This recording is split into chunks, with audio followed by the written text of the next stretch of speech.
네, 그럼 이런 상황에서 자산을 어떻게 굴려야 할지 자산관리 전문가들은 어떤 조언을 하고 있는지 취재기자와 함께 알아보겠습니다. 강예지 기자가 나와 있습니다. 강 기자, 요즘에 이제 증시 불확실성이 커지고 있고 이런 상황에서 자산 포트폴리오 어떤 조정이 필요할까요? 네, 앞서 말씀하신 대로 당분간 우리나라를 비롯한 신흥국을 중심으로 증시 변동성이 지속될 것으로 보이는데요.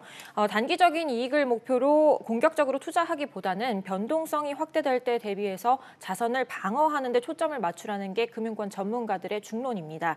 또 현금성 자산과 안전자산 비중을 늘리고 수익이 난 자산이 있다면 적극적으로 실현해서 유동성을 더 늘리라고 조언하는데요. 유동성을 늘리기 위해서는 주식보다는 1년 미만의 단기 채권, 그리고 대표적인 안전자산으로 꼽히는 달러화 자산에 투자할 것을 권유하고 있습니다.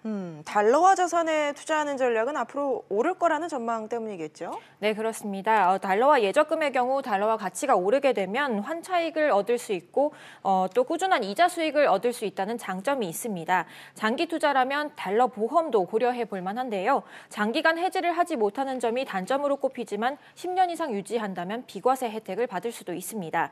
달러화 자산에 대한 수요가 커지면서 요즘 금융회사에서는 달러화 상장지수 펀드, 그러니까 ETF, 또 주가 연계증권, ELS, 또 파생결합증권 등의 다양한 관련 상품을 선보이고 있어서 관심을 한번 가져볼 만합니다.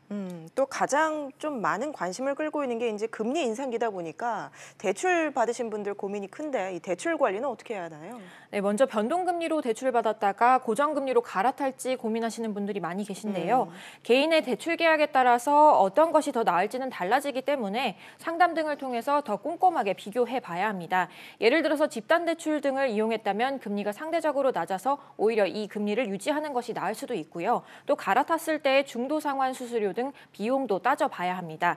보통 3년이 지나면 대출 중도상환 수수료가 면제되기 때문에 적극적으로 중도상환을 해서 이자 총액을 줄이는 안도 고려해 볼 만하다고 조언을 합니다. 대출 후 신용 등급이 올랐다거나 급여가 상승했다거나 승진 또 좀 더 안정적인 직장으로 이동하는 등 변동이 있었다면 금융회사의 금리 인하 요구권을 신청해 볼 수도 있습니다. 그렇군요. 알겠습니다. 강 기자 얘기 잘 들었습니다.